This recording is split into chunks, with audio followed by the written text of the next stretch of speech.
TRS gear మార్చింది. ముందస్తు ఎన్నికలు వస్తాయని జోరుగా ప్రచారం జరుగుతున్న తరుణంలో గ్రేటర్ పై నజర్ పెట్టింది. కొత్త ఫార్ములాతో విపక్షాలను హడలెత్తిస్తోంది.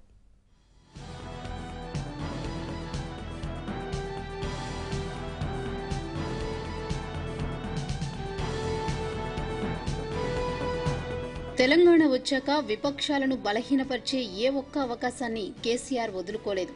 అధికారంలోకి రాగానే రాజకీయంగా మరింత బలపడాలని కేసీఆర్ నిర్ణయించారు.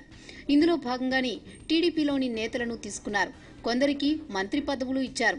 మరోవైపు డిఎస్, గుత్తా సుఖేందర్ రెడ్డి వంటి నేతలను కూడా కాంగ్రెస్ నుంచి లాగేశారు. ఇలా ఒకరేమిటి, టీడీపీ, కాంగ్రెస్ నుంచి ఆపరేషన్ ఆకర్ష్ కింద ప్రధాన నేతలందరినీ గులాబీ గూటికి చేర్చారు. టీఆర్ఎస్ ను తిరుగులేని రాజకీయ శక్తిగా మార్చారు.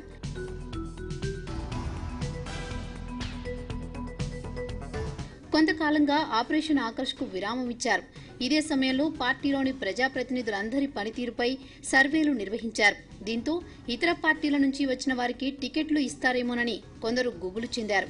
అయితే అలాంటి ఆందోళన ఏమీ అవసరం లేదని, 1 మినహా మిగిలిన సిట్టింగ్లందరికీ ఖాయంగా టికెట్లు ఇస్తామని కేసీఆర్ ప్రకటించడంతో అందరూ ఊపిరి పీల్చుకున్నారు.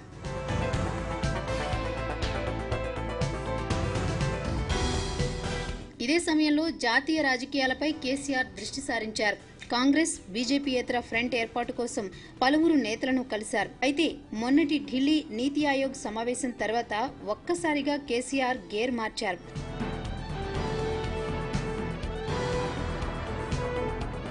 మోదీతో భేటీ తర్వాత ముందస్తు సంకేతాలు రావడంతో హైదరాబాద్ వచ్చాక కేసీఆర్ స్పీడ్ పెంచారు.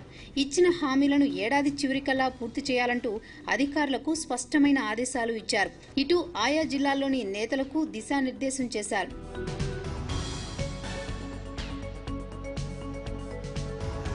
ఇందులో భాగంగానే కేసీఆర్ ఇప్పుడు గ్రేటర్ హైదరాబాద్ పై దృష్టి పెట్టారు. నిజానికి ఉత్తర దక్షిణ తెలంగాణలో పార్టీ బలంగా ఉన్నా వాటితో పోలిస్తే గ్రేటర్లో సంస్థాగతంగా ఇంకా బలపడాలన్నది కేసీఆర్ ఉద్దేశం. 2014 ఎన్నికల్లో గ్రేటర్లో టీడీపీ, బీజేపీ కాంబినేషన్ వర్కౌట్ అయింది. అయితే ఆ తర్వాత జీహెచ్ఎంసీ ఎన్నికల్లో టీఆర్ఎస్ క్లీన్ స్వీప్ చేసింది. అయినప్పటికీ మిగిలిన జిల్లాల్లో మాదిరే సంస్థాగతంగా తిరుగులేని శక్తిగా పార్టీని నిలపాలన్నది కేసీఆర్ భావిస్తున్నారు. అందుకే ఇప్పుడు కొత్త లెక్కలకు తెరతీశారు. వచ్చే ఎన్నికల్లో గ్రేటర్ పరిధిలోని 24 సీట్లలో ఎంఐఎం స్థానాలు మినహా మిగిలినవన్నీ గెలవాలన్నది టీఆర్ఎస్ లక్ష్యంగా పెట్టుకుంది. వచ్చే ఎన్నికలకు టీడీపీతో కలిసి పొత్తు పెట్టుకునే అవకాశం ఉందని ప్రచారం జరుగుతున్నా ఇంకా ఎవరూ స్పష్టత ఇవ్వలేదు. బీజేపీ విషయానికొస్తే ఇప్పుడు గ్రేటర్లో కమలం మరింత బలహీనపడింది. కాస్తో కూస్తో ఉన్నది కాంగ్రెస్ కేడరే. అందుకే కాంగ్రెస్ పై కేసీఆర్ గురిపెట్టారన్నది రాజకీయ వర్గాల భావన. ఇందులో భాగంగానే గ్రేటర్ కాంగ్రెస్ లో సీనియర్లను కారెక్కించే వ్యూహానికి తెరతీశారు. ఇప్పుడు మొదటి పంచ్ దానం నాగేందర్ తో కాంగ్రెస్ కు కేసీఆర్ విసిరారు. గ్రేటర్ హైదరాబాద్ లో తనకంటూ కేడర్ ఉన్న దానం నాగేందర్ ను పార్టీలో చేర్చుకోవడం ద్వారా బీసీలకు ప్రాధాన్యతనిస్తామనే సంకేతాలను కూడా ఇచ్చారు. దానం నాగేందర్ మాత్రమే కాదు, మున్ముందు మరికొందరు సీనియర్లు కూడా టీఆర్ఎస్ లో చేరబోతున్నారు. ముఖేష్ గౌడ్, మల్రెడ్డి రంగారెడ్డి, సుధీర్ రెడ్డి కూడా టీఆర్ఎస్ లో చేరబోతున్నారనే ప్రచారం జరుగుతోంది. ఎంఐఎంఏలు మీకు గ్రేటర్ హైదరాబాద్ కానివ్వండి, లేకపోతే రాష్ట్రంలో కూడా అందరూ ఉన్నారు.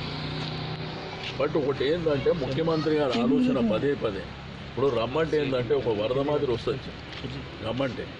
కానీ ముఖ్యమంత్రి గారి ఆలోచన, పార్టీ అధ్యక్షుల వారి ఆలోచన ఎట్లుందంటే ఇప్పుడు ఫస్ట్ ఈ కన్ఫ్యూజన్ ఒకటి ఉండదు అనేటువంటిది ఆయన ఐడియా మొదటి నుంచి. మేము ఓపెన్గా డోర్ ఓపెన్ చేసినామంటే ఇక పెద్ద వరదనే ఉంటుంది. మొత్తంగా గ్రేటర్ తో కుంభస్థలాన్ని కొట్టి తెలంగాణలో వార్ వన్ సైడ్ గా నిలపాలన్నది కేసీఆర్ ఎత్తుగడగా ఉందని రాజకీయ వర్గాలు భావిస్తున్నాయి.